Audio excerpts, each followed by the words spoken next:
ইসরায়েলের অবরোধ ও বোমা বর্ষণের মধ্যে গাজা উপত্যকায় চরম মানবিক বিপর্যয় দেখা দিয়েছে। জাতিসংঘ সতর্ক করে বলেছে, উপত্যকার লাখো মানুষ অনাহারের মুখে, শিশুরা কাঁদছে ক্ষুধার যন্ত্রণায়। আর কিছু না হলে এই সংকট মৃত্যুতে পরিণত হবে। গাজা প্রশাসনের দাবি, গত 2রা মার্চ থেকে এখন পর্যন্ত ইসরায়েলের ক্ষুধা নীতির কারণে অন্তত 326 জন ফিলিস্তিনি মারা গেছেন।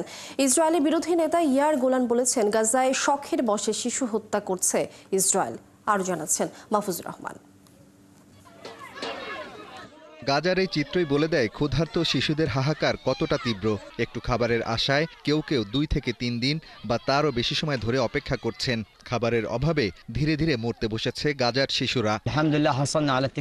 আমরা খাবার না পেলে বাচ্চারা ক্ষুধার্ত অবস্থায় ঘুমাতো। 2 দিন ধরে তারা অনাহারে। 1.5-2 মাসেরও বেশি সময় ধরে চলমান এই সমস্যা। আমাদের বাচ্চারা ধীরে ধীরে মারা যাচ্ছে।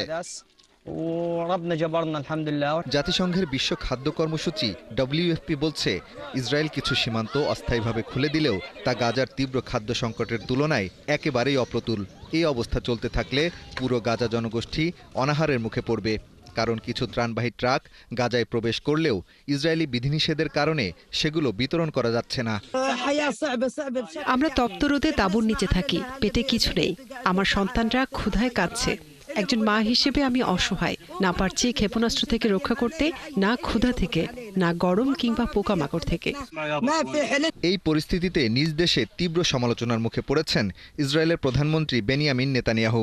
ইসরায়েল এখন শখের বশে গাজায় শিশু হত্যা করছে বলে অভিযোগ করেছেন বিরোধী দল ডেমোক্র্যাটস নেতা ইয়ার গোলান। যদি আমরা একটি সুস্থ ও বিবেকবান রাষ্ট্র হিসেবে আচরণে না ফিরি, তবে ইসরায়েল দক্ষিণ আফ্রিকার মতো একঘরে রাষ্ট্রে পরিণত হবে। একটি সুস্থ রাষ্ট্র কখনো বেসামরিক মানুষের বিরুদ্ধে যুদ্ধ, শিশু হত্যা এবং মানুষকে উচ্ছেদের লক্ষ্য নির্ধারণ করে না। পরিস্থিতি দেখে মনে হচ্ছে ইসরায়েল এখন শখের বশে গাজার শিশুদের হত্যা করছে। সরকারের এই নীতিকে প্রতিহিংসা পরায়ণ ও নৈতিকতা বর্জিত উল্লেখ করে গোলান বলেন, এই সরকার সংকটময় সময়ে দেশ পরিচালনার কোনো যোগ্যতা রাখে না। তাদের কাজ ইসরায়েলের অস্তিত্বকেই হুমকির মুখে ফেলেছে। মাহফুজুর রহমান, ৭১।